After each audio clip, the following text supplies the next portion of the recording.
Beneath the rusted skeleton of a town that time decided to move past, there lies a secret buried under the overgrown weeds of a forgotten stadium. You are about to embark on a journey that transcends time, a story of glory, heartbreak, and the ghosts we carry within our own souls. This is not just a tale of a game, but a mirror to your own life's unfinished chapters and the redemption that waits in the shadows. Please, settle in and open your heart, because you must listen to this story until the very last word to truly understand the healing it offers. If you find yourself moved by this journey, I invite you to like this video and subscribe to our channel to join our community of seekers. The air in Steubenville, Ohio, tastes like iron and old memories, a heavy mist that clings to the crumbling brick of the shuttered mills. Jack stood at the edge of the perimeter fence, his fingers tracing the jagged holes in the chain link that looked like scars on the face of the earth. It had been exactly 30 years since he last felt the roar of a crowd vibrating through the soles of his cleats. The town was silent now, but in the distance, he could almost hear the faint rhythmic pulse of a drumline from a life he once owned. He stepped through the gap, his boots crunching on the gravel that had long ago surrendered to the creeping ivy and wild clover. The stadium, once a cathedral of Friday night worship, stood like a hollowed-out ribcage against the bruised purple of the twilight sky. It was here that he was a god, a boy of 17 with lightning in his veins and the weight of a city's hope on his shoulders. He walked toward the center of the field, noticing how the grandstand seemed to lean inward as if whispering secrets to the wind. The grass was knee-high now, a golden sea of neglect that hid the white lines he used to sprint across with such effortless grace. Jack closed his eyes, breathing in the scent of damp earth and the lingering ghost of concession stand popcorn and sweat. He felt the cold touch of a breeze against his neck, a chill that didn't belong to the mild Ohio autumn evening. When he opened his eyes, the shadows at the far end of the end zone seemed to shift and coalesce into something solid. He stopped breathing for a moment, watching as a figure emerged from the darkness of the locker room tunnel. It was a silhouette draped in a varsity jacket, the yellow lettering of 1987 gleaming with a light that didn't come from the moon. Jack felt a sharp pull in his chest, a mixture of terror and an ache so deep it felt like his heart was breaking all over again. The figure raised a hand, beckoning him closer into the tall grass where the memories were starting to bleed into reality. As Jack took a step forward, the silence of the night was shattered by a sound that made his blood run cold.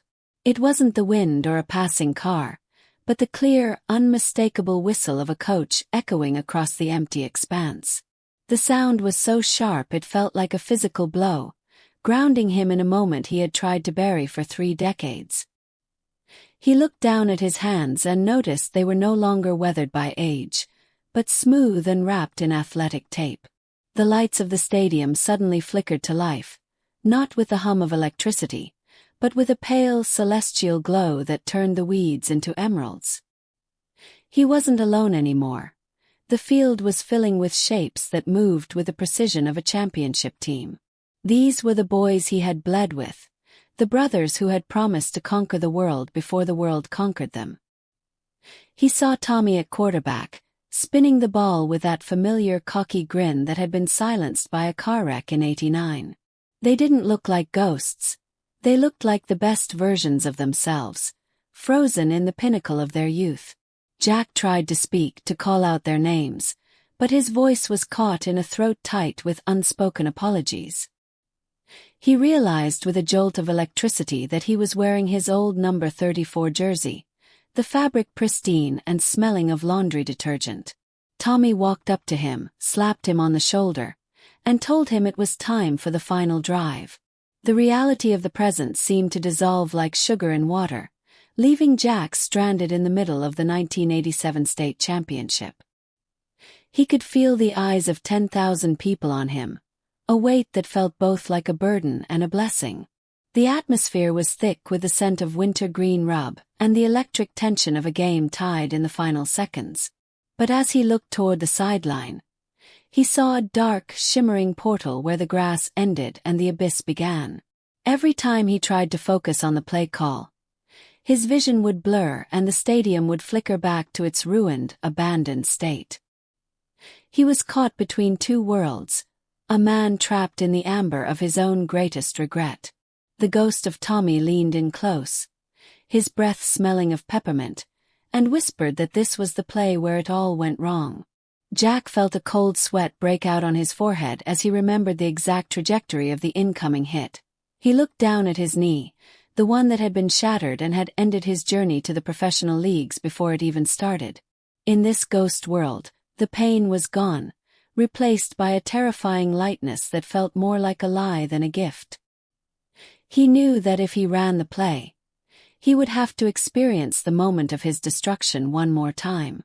But the teammates around him were waiting, their eyes filled with a desperate hunger for a victory they had already won. Jack felt a surge of ancient pride, the kind of ego that convinces a man he can outrun destiny if he just tries hard enough. He nodded to Tommy, crouched into his stance, and felt the familiar coil of muscles ready to explode into motion. The ball was snapped, the sound echoing like a gunshot through the misty air of the forgotten stadium.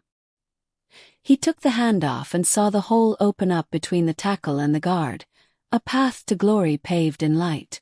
As he crossed the line of scrimmage, the world began to slow down until he could see the individual stitches on the football. He saw the defender lunging toward him, a shadow with eyes of fire that represented every failure he had ever endured. Just before the impact, he heard a voice that sounded like his mother's, calling to him from the far side of the bleachers. The voice told him that the game was already over and he was playing for a prize that had long since turned to dust. The collision was silent, a muted explosion of energy that sent Jack spiraling through a void where time had no meaning. He felt his body shattering into 1,000 pieces of light, each one a memory of a day he had wasted mourning his lost potential. He was no longer on the field, but hovering above the town, seeing the lights of the houses where people were living their ordinary beautiful lives. He saw the beauty in the mundane, the grace in the chores, and the holiness in simply breathing. He landed back on the overgrown turf with a thud, the lights gone and the ghosts vanished into the quiet Ohio night. The stadium was once again a ruin, but the air felt lighter, as if a great pressure had been lifted from the atmosphere. He reached down and touched his knee, feeling the familiar ache that had been his constant companion for 30 years. For the first time he didn't resent the pain. He accepted it as a map of where he had been. Jack walked back toward the locker room tunnel, his pace slow and deliberate, no longer running from the man he had become. He realized that the injury wasn't the end of his story, but the beginning of a different path he had been too blind to see.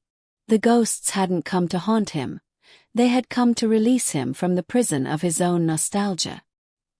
He stopped at the exit and looked back at the field one last time, seeing it not as a place of loss, but as a garden of growth. The moon caught a glint of something in the grass near the goalpost, and Jack walked over to pick up a weathered leather-bound whistle. It was his father's whistle, the one that had started every practice and ended every long day of labor. He gripped it tightly in his palm, feeling the warmth of the metal as if it had been sitting in the sun all afternoon. He whispered a thank you to the empty air, a prayer of gratitude for the chance to finally walk off the field on his own terms. As he drove away from the town, the silhouette of the stadium fading in his rearview mirror, Jack felt a sense of peace he hadn't known since he was 17. He wasn't the star anymore, and he wasn't the failure. He was simply a man moving forward into the dawn. The road ahead was long, but for the first time in 3 decades, he wasn't looking back at what might have been.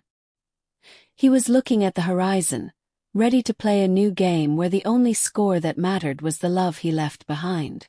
The story of the Forgotten Stadium is a reminder that our past is a teacher, not a cell, and that we have the power to rewrite our endings. You have stayed until the end, and now you carry a piece of this light within you, a spark to ignite your own journey of healing. May you find the courage to face your ghosts and the wisdom to leave them in the tall grass where they belong. Thank you for listening to this narrative of the soul, and may your path be paved with the grace of moving on.